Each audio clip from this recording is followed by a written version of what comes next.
So we have learned how to compile a C program, right? Say there is a source file, say hello.c, and you know how to compile it, right? In the compilation process, you using GCC compiler, you write GCC source file dash o and then output file. Okay, so this will produce the executable file, and then after producing the executable file, you run it by writing dot slash hello, right? So let's see what's happened during the compilation process. Okay, let's see what's happened when you write this statement. Okay. So what happens is that whenever you write this statement, your source program goes through four different stages. Okay, your source code goes through four different stages before the executable file is produced. All right. Let's see what are these four different stages of the compilation process. So whenever you compile a program, first your source file hello.c goes through a preprocessor.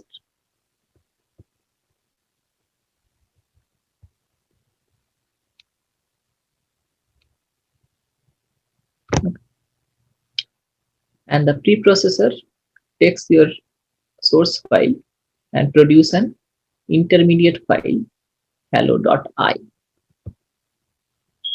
Okay. Next, the intermediate file goes through a compiler.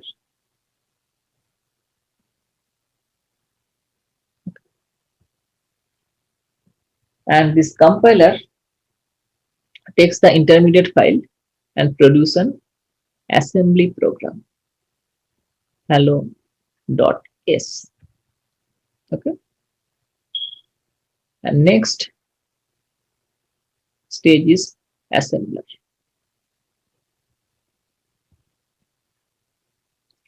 So the assembler takes the assembly program and produce an object file hello.s. Sorry, hello.o. Okay. And next, the last stage is linker. It goes through a linker. So the linker takes the object file, as well as if there are multiple object file, then the linker links all the different .o or object file and produces the final executable file hello.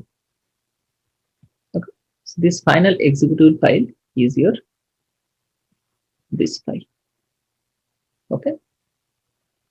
So basically, whenever you during the compilation process, first your source file goes to the preprocessor to produce an intermediate file.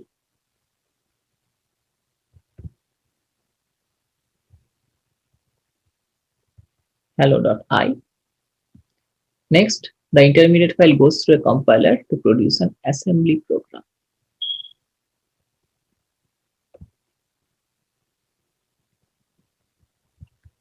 This assembly program goes through the assembler to produce object file, and the linker links multiple object files to produce the final executable file. Okay, and this is your source file.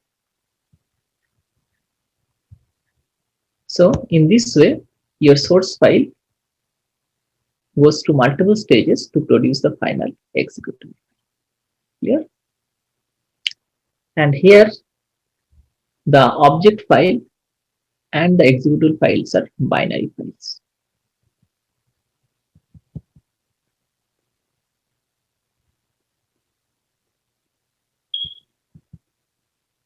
Okay. So all these different things happen when you compile your source code. Clear? So basically, when you compile your source code, all these different pieces happens.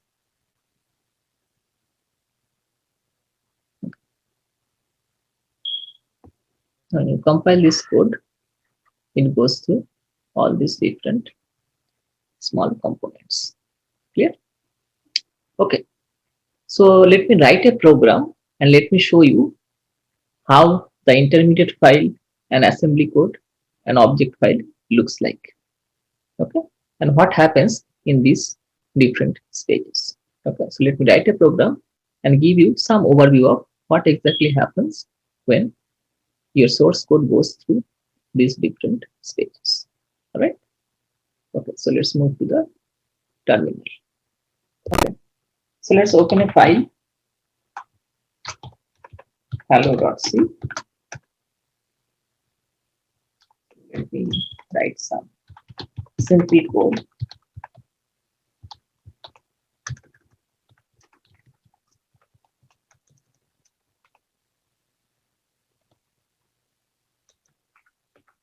So let's write a equal to 10, b equal to 20, c equal to a plus b, and then print hello.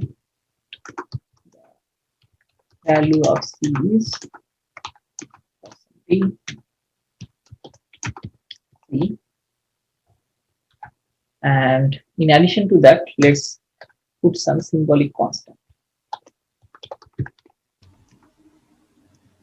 Hash define pi is 3.14, and let's print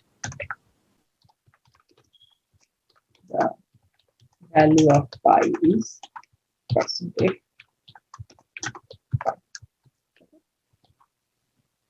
And in addition to all this, let's put some comments.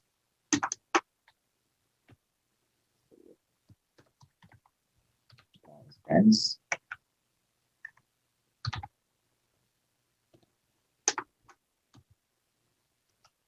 A is initialized to 10.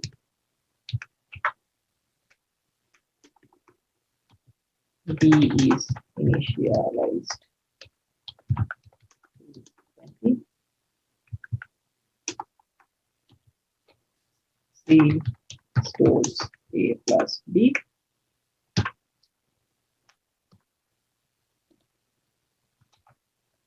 All right.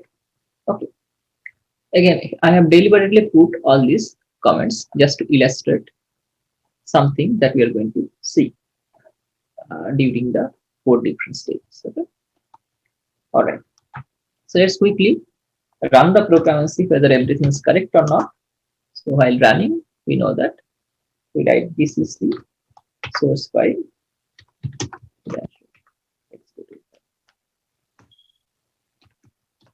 And then if I run it, it is going to print that hello, the value of c is 30, the value of pi is 3.1. All right. Now let's see the 4 different stages.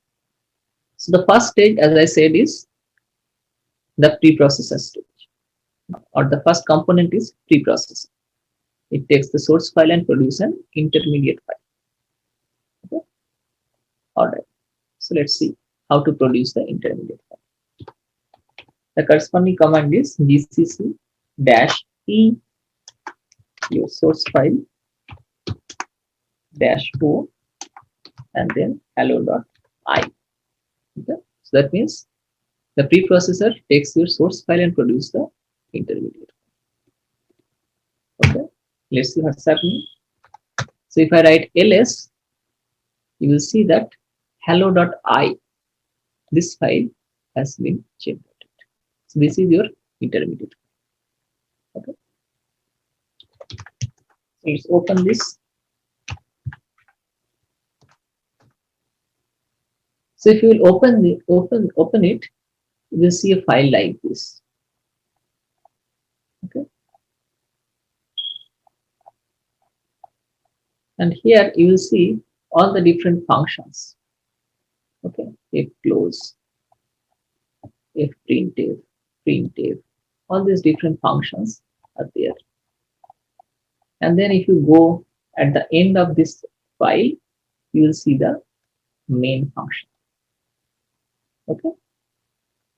So if you compare, so here, all the variables A, B, C are there. C is printed, and then here pi, the value of pi, which is 3.14, is printed. Okay. So if you notice this carefully, this file carefully, you will find couple of points. First thing is that before main there is no header file. Instead of that, the header file is replaced by the corresponding functions that are there in your header file. Okay. Instead of putting the header file is replaced by the corresponding functions that are there in your header file. All right. That's the first thing that you can notice. Second thing is that all the comments that I have put in the source file is removed. There's no comment in the intermediate. Okay. There's no comment that I have written over here that are there in the intermediate. And the third point is that there is no symbolic constants that I have written over here. But the symbolic constant pi is replaced with the corresponding values. Okay. So these are the three important things that you need to note. That the header file will be replaced by the corresponding functions. The comments is going to be deleted or removed. And the symbolic constant will be, constant will be replaced by the corresponding values. Okay, symbolic constants will be replaced by the corresponding values. All right. So these are the three important things that you need to notice in the intermediate. Clear? Okay. Now the next stage is, in the next stage it goes through the compiler. Right? What did I say in that notepad? The compiler takes the intermediate file and produces an assembly program. So let's see how to produce the assembly code. The corresponding command is gcc-s, and the assembler takes the intermediate file and produces the assembly file, which is a .s file. So if we do this, you will see that hello.s is generated. Okay. And let's open hello.s. So you will see a file like this. Okay. That's how an assembly program looks like. Okay. So if you notice that this assembly program looks like different set of instructions, like move something from some register to some register, or some register to some memory. Okay. So move something from different place to different place. It may be from register to memory, memory to register, or register to register, or some constant is stored to some memory or register. Okay. So it is moving information from one place to another place. There are some add functions. You see, it is adding two registers. Okay. Then call printf. Okay. So all these different things looks like a set of instructions. Okay. And that's how the assembly language program or assembly program looks like. Clear? Okay. So that is about the compile. And the next stage is assembly. So what the assembler does, the assembler take the assembly code and produce an object code. Okay. The corresponding command is gcc-c, and we will take the assembly code and produce an object code hello.o. Okay. So you see that hello.o is generated, and as I said that it is a binary file. That means if you open it, it is not in human readable form. It is a binary. And then in the final stage, the linker takes all the object file and produce the final executable file. Okay. So the corresponding command is gcc hello.o -o.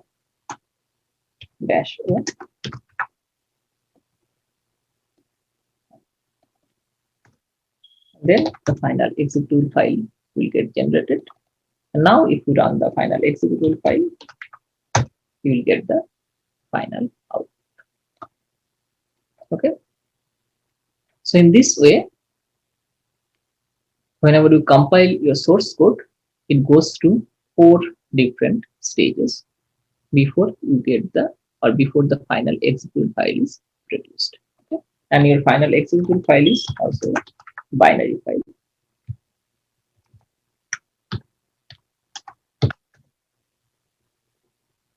This is also not in human readable form. This is also binary.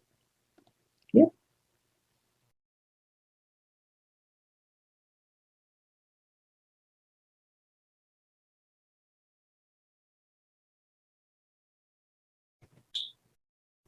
So here I have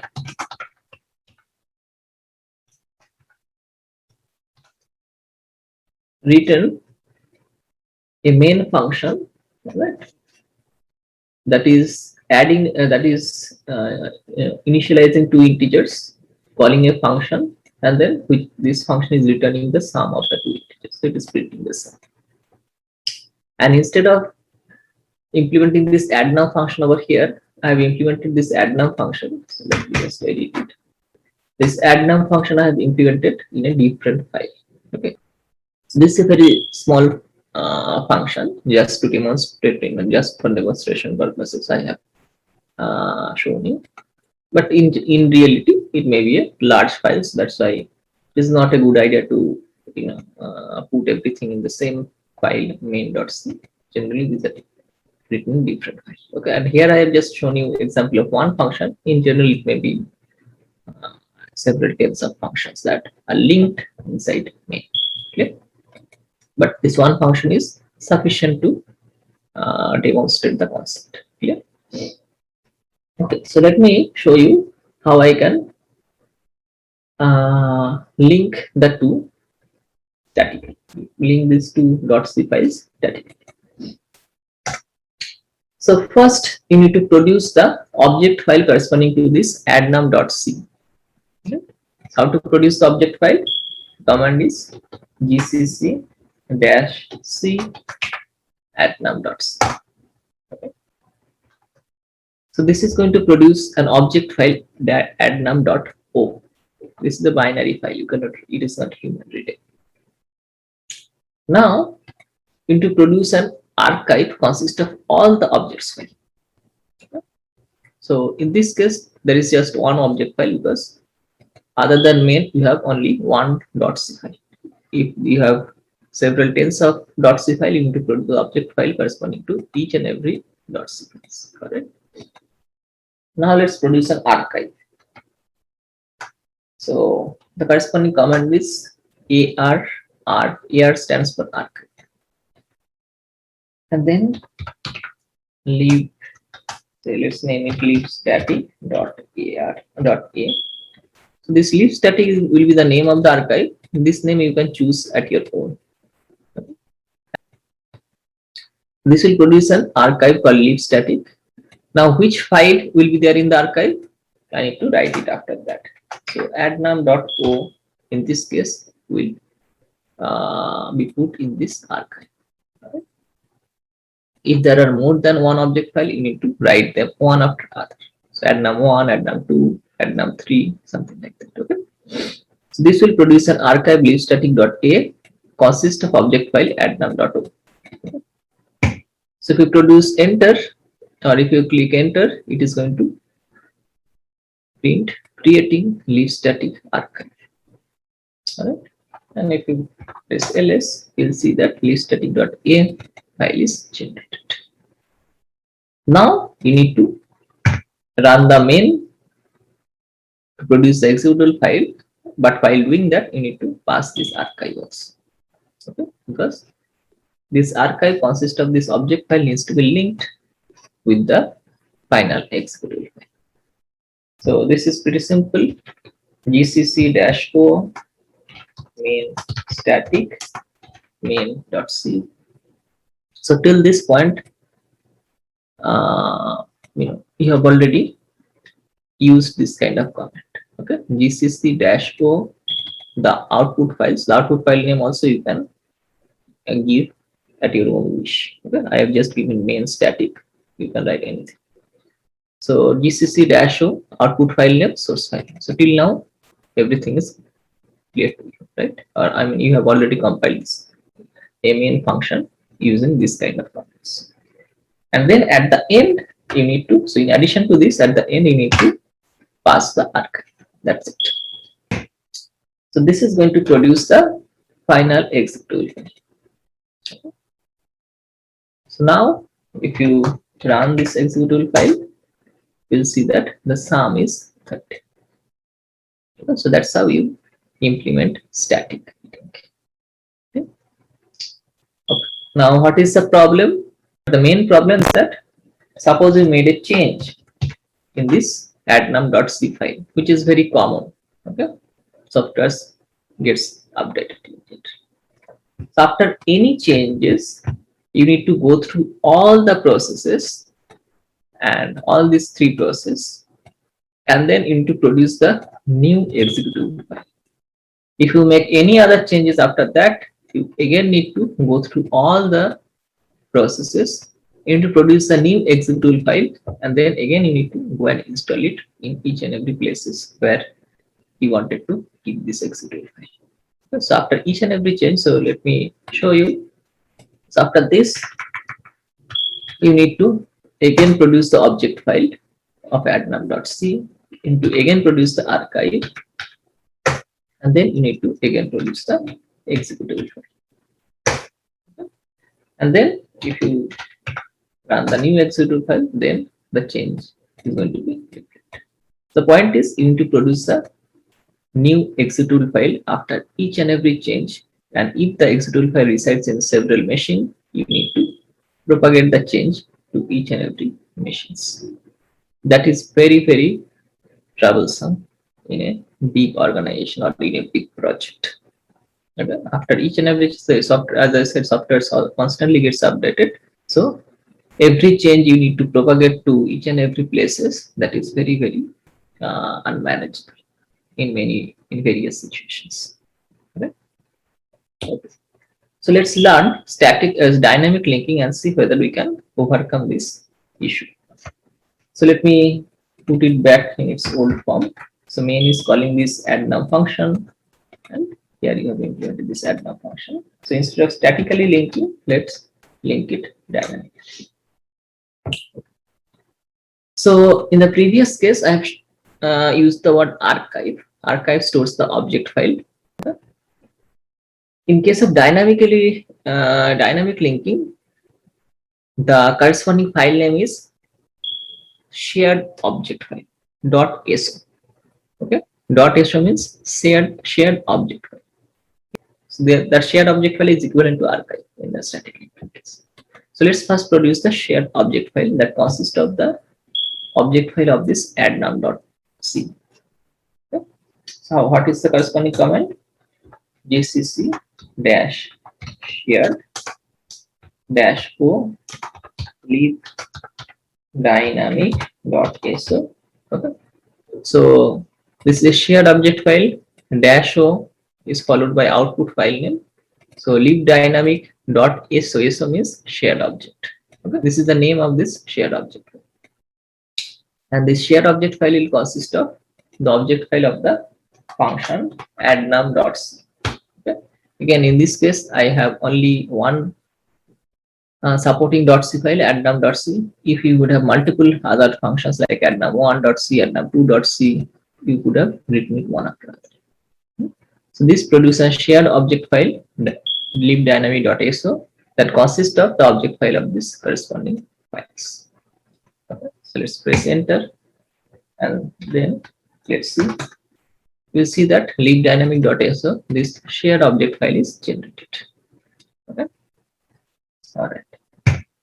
Now you need to produce the executable file. So gcc dash o main dynamic. See, again, up to this point, you are very much familiar with. Okay, these things you need to do for compiling any code. So the output file name I have given as main dynamic. You can give any name as you want. Okay. But after this, I need to link the .so file, right? So how can I do so? Dash L